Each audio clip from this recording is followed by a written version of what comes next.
What about some other pictures? What about land use and zoning issues?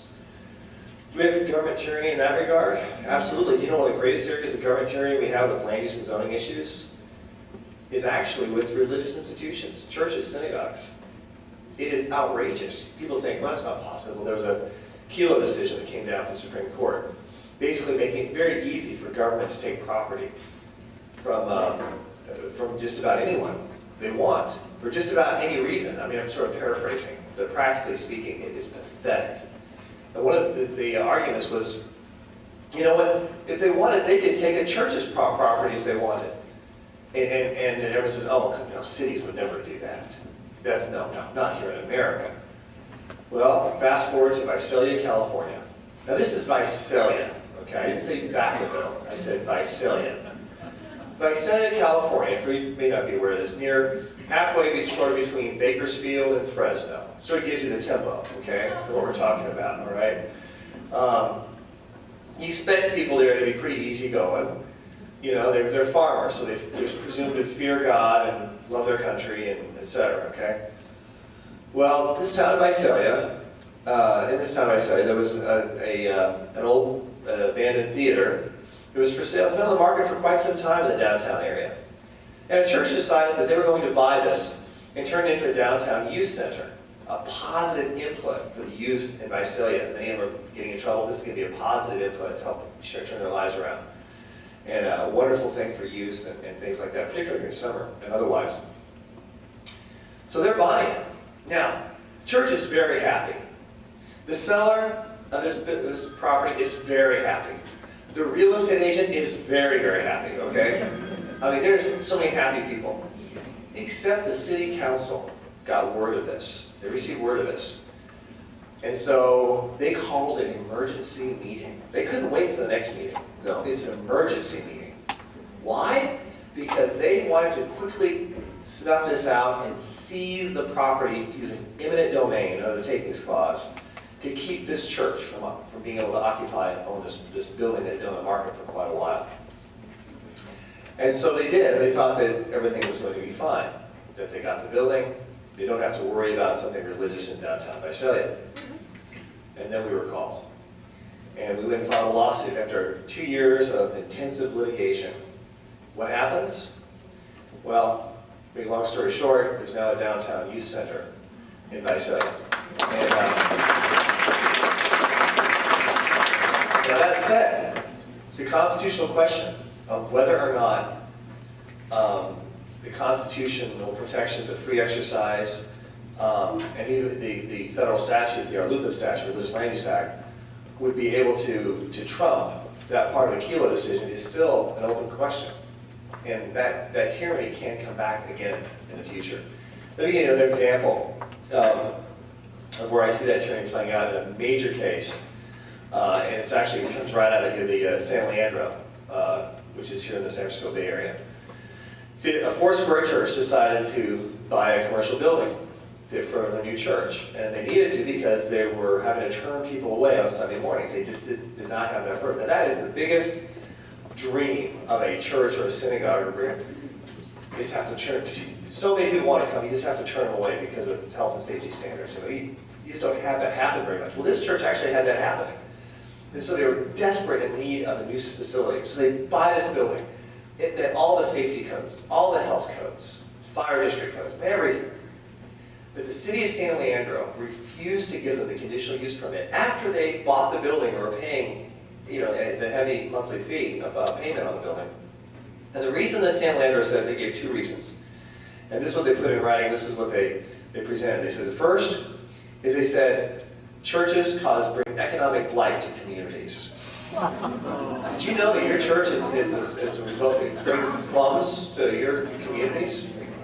I mean, they need to watch Little House on the Prairie and realize that it's not the right historical perspective of churches and synagogues, etc. That was the first reason. The second reason I thought was even more ridiculous and actually more dangerous, because the second reason they said that it would be create a tremendous burden on the city because they would lose the property tax revenue. Now, wait a minute. Every church and synagogue in the United States of America that I've seen and examined and heard of, every one of them is property tax exempt. They're a nonprofit institutions serving the community. That's the traditional role, that's what's been recognized. And so if that is enough of a reason to keep a church from being somewhere, then virtually every church or synagogue in the country is open shooting grounds, if you will. And that's very serious. So we had civic justice to file a lawsuit in federal court to defend them. The federal judge shocked us. Well, San Francisco federal judge. Maybe I should have. Anyway, I'll go any farther than that. This is being taped, isn't it? Did I tell you I love the judges in San Francisco? I really care about them. Okay. Anyway, one of my best friends. Okay, never mind.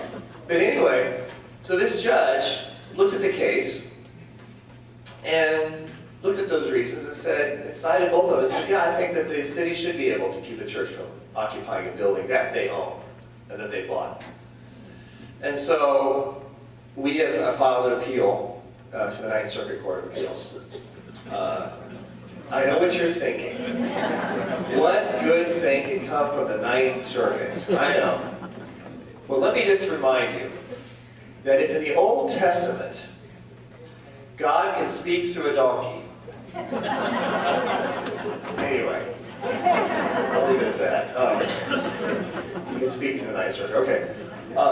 So this Ninth Circuit heard the case just recently. Kevin Steiner, our chief counsel, argued the case. And the reason I didn't argue it is because Kevin's good. He's really good. A smart attorney hires an attorney who's smarter. That's my perspective. So, but he did a great job. I called him. I said, how do you think it went? And he said, Brad, it could not have gone any better. So we don't know for sure, but we are optimistic that we're going to have a 3-0 reversal of the lower court. And in so doing, hopefully, have a strong precedent, incredible precedent, binding throughout the Ninth Circuit, and even something that can influence other circuits across the country. We're very excited about this case for religious freedom, a tremendous case. So we're looking forward to that. Now, what about in the marketplace? What about the marketplace? And sometimes these kinds of cases come up as well. There was a case, for example, in Sacramento, California, actually Roseville, Rockland area. And there's a shopping mall there, and this individual was there. He's actually a youth pastor, and he was there in the eating area, the common area, the court area, not inside the individual stores, but the common area. And he was talking to two individuals, and they were sharing their faith. He was talking and sharing his faith, and wasn't screaming and preaching, nothing like that, not creating a disturbance of any kind. But someone overheard there, one of the administrators. And so they called the police, had this man handcuffed, arrested, fingerprinted, booked, downtown, and criminal charges brought against him. Because the shopping mall had a policy forbidding any discussion or any t-shirts, for that matter, that expressed your religious or political perspective to anyone else at any time that you did not know prior to entering the shopping mall. Man. Now, one of the ironies is they had a t-shirt store that had religious t-shirts, so I thought that was a little interesting how they were going to deal with that one. But anyway, the state judge looked at it and said, this is, based on these facts, I'm not going to proceed. I dismiss it right now. Just dismissed it, which was great. And then we filed an action on behalf of him, the pastor, the youth minister, and the good news is the appellate district court reversed the lower court and said, yeah, this is crossing the line. This is crossing the line. And then with the state Supreme Court agreed with it. So, which is good for those who appreciate that freedom and liberty interest. I think it's important. Now, we also deal with some high-profile cases. I'm going to talk about some of those. One of them is dealing with the defense of our national motto, God We Trust. Michael Newdow, the guy who challenged our Pledge of Allegiance, okay, well, he also challenged our national motto, God We Trust. And that went to the Ninth Circuit Court of Appeals. Making a long story short, we defended that case, and we actually intervened, and so it was us and the U.S. Department of Justice. And the reason we didn't just sit back and say, oh, the U.S. Department of Justice will take care of it. You're an educated audience. In the past, what they argued on the Pledge of Allegiance case was they said,